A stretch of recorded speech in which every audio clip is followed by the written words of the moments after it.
A few weeks ago, I recorded a video relating to the adjustable castor bushes, and I had a really good comment actually on that video from Simb-L, Simb-L, and he or she says, would be great to hear a review of these once driven.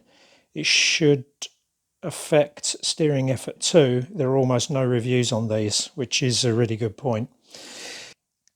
I haven't done anything particularly scientific in terms of gathering information to give you some feedback, and I think we should consider this video as being initial feedback on the castor bushes. I'll try and do something more scientific. It's further complicated by the fact that I actually made two other significant changes, and that was in my driving. And those changes were, I now left foot brake into some corners, and also I heel and toe, which I wasn't doing before. I'm trying to smooth out my downshifts. The best thing I can think to do right now is to start off by showing you the wear pattern on a tyre, and then to just give you my sort of general impression of what I felt in the car.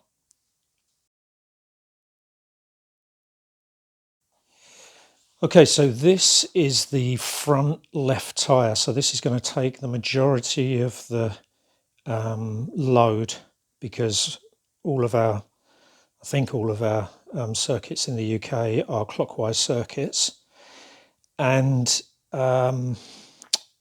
I've done, so if you saw a couple of my race videos, in particular the sprint video, you'll know that one of the tyres got slashed through at the beginning of the first sprint race, and this was one of the new ones that was put on. So this tyre has done the remainder of the first dry sprint race, a wet sprint race, those being sort of 15 laps or thereabouts, then a 90-minute endurance race in the dry round Brands Hatch Indy. And then I've also done about 3 or 4 hours of driving at Snetterton on the Snetterton 300 circuit in a practice session. In all the dry laps I've done, I've been running this tyre at 32 psi. And it's quite interesting, the subject of tyre pressures, because I've asked up and down the pit lane, and there's anything from below 30 to a couple of guys I think are running 40 psi front and back. So I'm running 36 on the back, 32 on the front. Now, if you look at the wear pattern, you can see that it's not doing much on the outside, but you can see it is wearing a bit on the inside. So that's the first thing to notice. It's not completely even across the surface. Now, I run 3.5 degrees of static camber on the front, and I am debating knocking that back a bit now with the extra castor, but we'll talk about that a bit later. The other thing I wanted to point out to you was the wear pattern on each of the individual block areas. Now and I'm using a plastic ruler, but I have checked this against a steel one, and it is flat, so it is straight. But hopefully you can see, and let's go around a bit further. You may not be able to see this very clearly, but I can tell you what's happening is the left-hand side of this block pattern, for example, is wearing faster than the right-hand side, and the left-hand side of this one is wearing faster than the right-hand side. The left-hand side of this area is wearing faster than the right-hand side.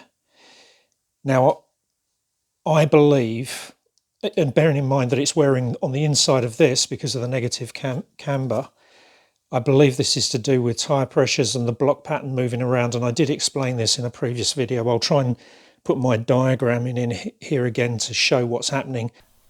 This diagram is looking at the situation with the right hand wheel, and we're looking from the rear of the car. So this is before we're going into a corner, but what we should expect is a sideways force from the car, centrifugal force, if you like to call it that, and the grip resistance trying to keep the car on the track.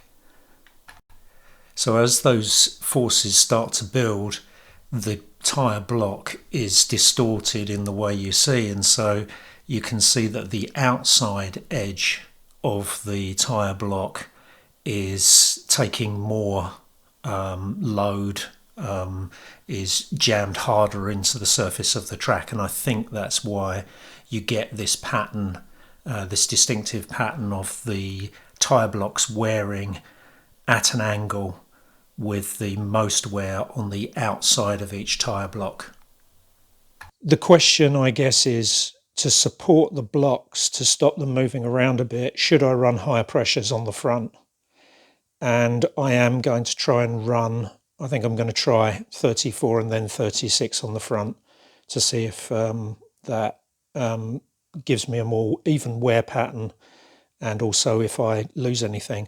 Quite honestly, I guess, and I'm sure there's going to be people out there who are going to correct me on this, but what I really want to do is run the highest pressure I can without it affecting the handling, because the higher pressure I can run, the cooler the tyres will run, and that's got to be good. That's looking at the tyre itself. What about the actual performance of the car? My subjective feeling, and I'm trying to figure out how I can get some data together to prove this. I felt that it was better in slow corners, but I did feel that it was understeering more in faster corners. And the one I noticed it most was clearways at Brands Hatch, and I'll drop a picture in here of the track map. So clearways and Clark Curve, is it the curve just before the straight? As you go around that whole thing, it's a long sweeping fast curve, slightly downhill, and the cars do tend to wash out towards the edge of the track anyway. That's quite normal, but I felt that it was doing it a bit more.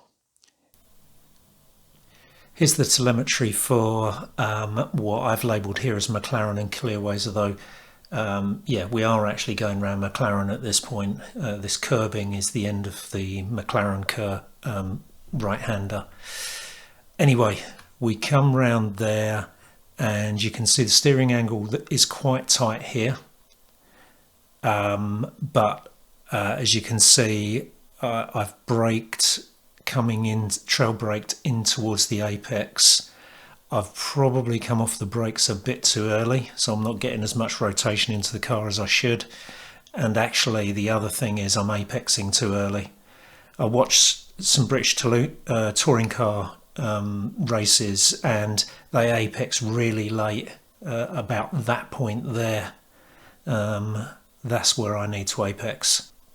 You can see I'm getting back on the accelerator here, so the pedal position trace you see here is me on the accelerator, and I'm getting on it before I've apexed, which is not going to help with my understeer coming out.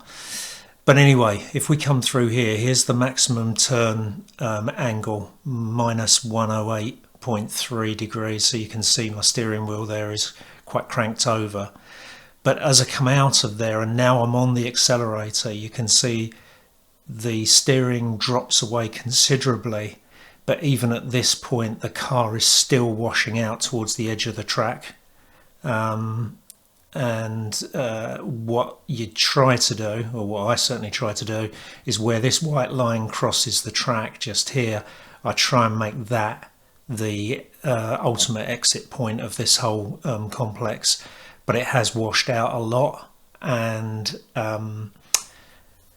it's a fine line thing. And watching this, doing this with you now, I'm still not convinced I need to reduce the camber. I think I need to do more testing at the next track and see how I get on. At Snetterton there's a very long curve called Coram, and when I went round that, earlier in the week, it seemed okay actually. I was able to balance it on the accelerator. I need to do some comparisons with my telemetry, the situation now versus the situation before I put the caster bushes on, to see if I'm losing any speed around Coram, this long sweeping right-hander. Anyway, yeah, I guess it's not cut and dried. The other corner, fast sweeping corner, is Paddock Hill Bend. I can't say that I noticed it at all there.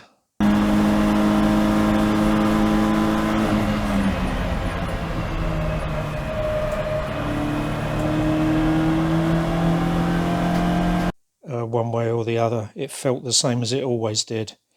But I did feel that I was getting more turn in,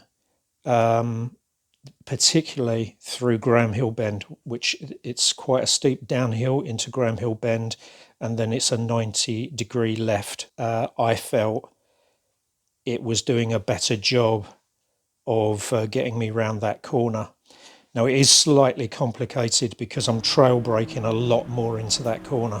I'm trail braking almost to the apex now, because that's one of the corners where I left foot brake, because I don't have to change gear as I'm going into it.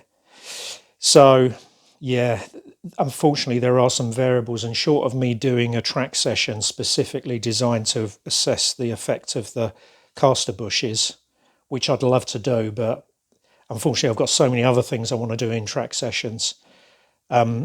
Short of doing a dedicated track session, I'm not sure how much more I'm going to be able to get out of this.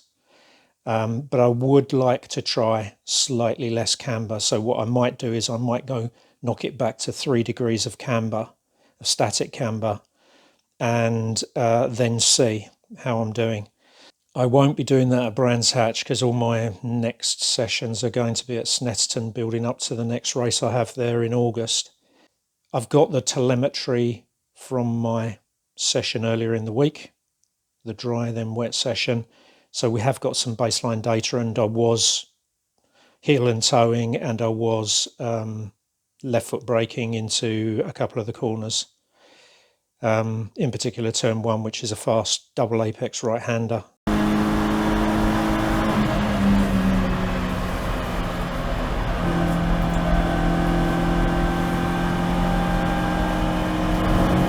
So we've got some baseline data we can compare that with. So in conclusion, does the additional caster improve the handling? Well, I don't feel that I've presented hard evidence to prove to you that it does. I guess the only conclusion we can reach is that it doesn't make it any worse, which is probably a good thing. I hope you found that useful, and I'll catch you on the next one.